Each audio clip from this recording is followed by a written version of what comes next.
محمد وآل محمد اللهم ارزقني فيه طاعة الخاشعين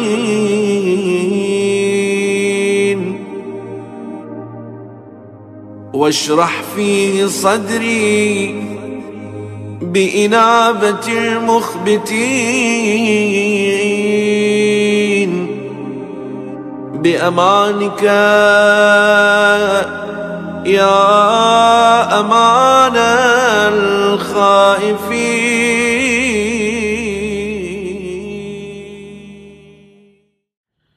بسم الله الرحمن الرحيم. Assalamualaikum warahmatullahi wabarakatuh.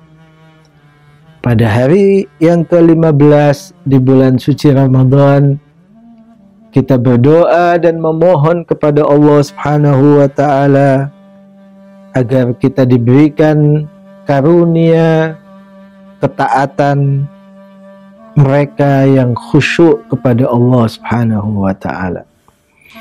Allahumma rzuqni fihi ta'atal khashi'in. Ya Allah, berikan kepadaku rezeki ketaatan orang-orang yang khusyuk. Pertama harus kita pahami dengan doa ini.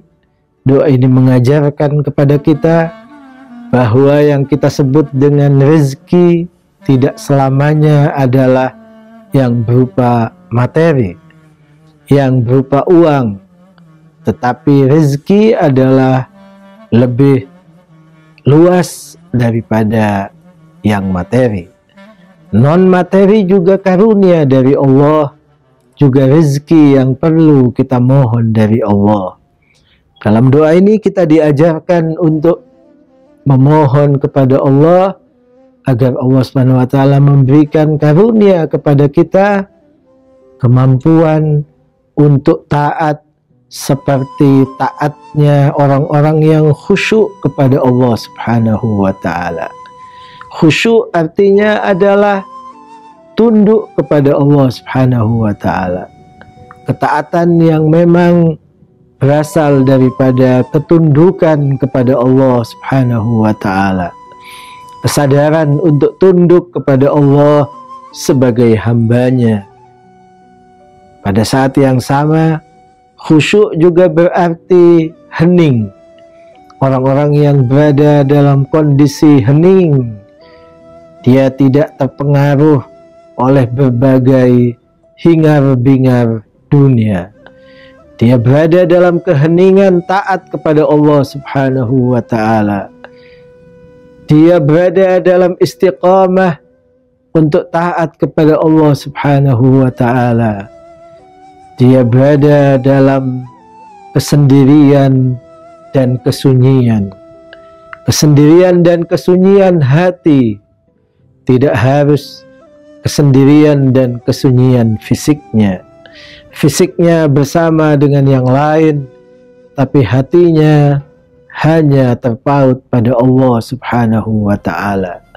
Hatinya berada dalam keheningan. Ia tidak suka untuk kemudian namanya diangkat, namanya menjadi terkenal. Dia lebih suka berada dalam keheningan dan kesunyian. Tilkad darul akhirah. Itulah kehidupan akhirat. Di dalam Al-Quran disebutkan yang Allah berikan, Allah siapkan kepada mereka yang memang menginginkan untuk berada dalam kesunyian, berada dalam keheningan.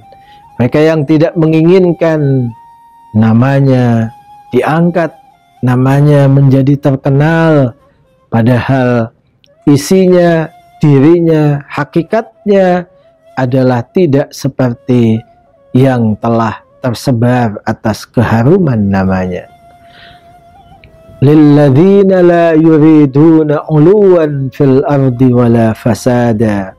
Kehidupan akhirat itu diberikan oleh Allah kepada mereka yang tidak menginginkan dirinya berada di atas ketinggian dan berada dalam kerusakan. Yang kedua, kita memohon kepada Allah agar Allah Subhanahu wa ta'ala lapangkan dada kita. Washrah fihi sadri biinabatil mukhbitin. Ya Allah, lapangkan dadaku di bulan ini demi taubatnya orang-orang yang mencintaimu. Yang kedua, ini kita memohon kepada Allah agar Allah lapangkan dada kita. Kadang-kadang dada ini terasa sesak karena berbagai problema dunia. Maka kita mohon agar walaupun kita berhadapan dengan berbagai problema dunia, tapi kita tetap mampu untuk menanggungnya. Kita mampu untuk kemudian dada kita berada dalam suasana lapang. Karena tawakal kita kepada Allah, karena keimanan kita kepada Allah, karena keyakinan kita bahwa badai pasti akan berlalu, bahwa segala apa yang menjadi problema kehidupan kita itu pasti juga akan ada solusinya. Dan menariknya, dalam doa ini juga kita mohon kepada Allah dengan taubatnya orang-orang yang cinta kepada Allah, orang-orang yang kembali kepada Allah, orang-orang yang betul-betul telah tulus cintanya kepada Allah. Jadi ini adalah bentuk tawassul kita. Kadang-kadang kita berdoa, ya Allah, karena perbuatan kami A, B, C, maka ampunilah dosa-dosa kami.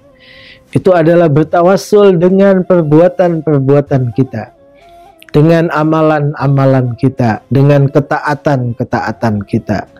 Tapi kadangkala juga kita diperintahkan seperti dalam doa ini, kita bertawassul bukan dengan diri kita dan bukan dengan perbuatan diri kita. Kita bertawassul dengan perbuatan orang lain. Kita bertawassul dengan taubat yang telah dilakukan para kekasih Allah Subhanahu wa ta'ala.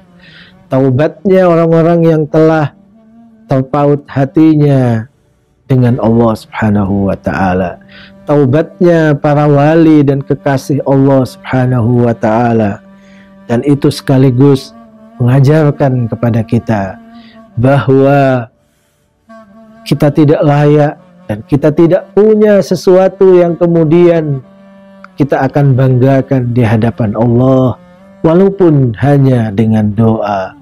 Maka doa kita pun kita sandarkan, kita tawassulkan, dan kita perantarakan orang-orang suci, kekasih-kekasih Allah, serta apa yang mereka lakukan.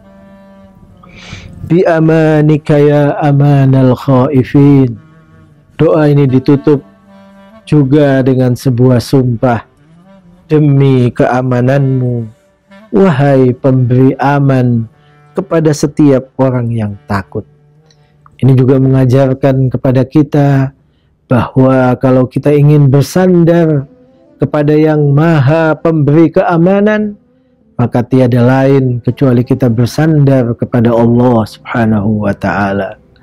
Apapun yang kita lakukan, apapun yang kita upayakan, berbagai hal yang kemudian kita ikhtiarkan, semuanya adalah baik dan wajib untuk kita lakukan.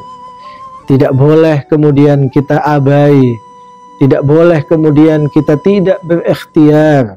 Kita harus berusaha, kita harus menghindarkan diri, mengamankan diri kita dari berbagai mara bahaya. Tapi pada saat yang sama kita harus sadar bahwa Allah Subhanahu wa ta'ala adalah Tuhan, adalah yang maha berkuasa untuk mampu menyelamatkan hambanya dan menyelamatkan kita. Karena itu kita bersandar kepada Zat yang maha kuasa, yang dengan keamanannya lah setiap orang yang takut akan menjadi aman. Wassalamualaikum warahmatullahi wabarakatuh.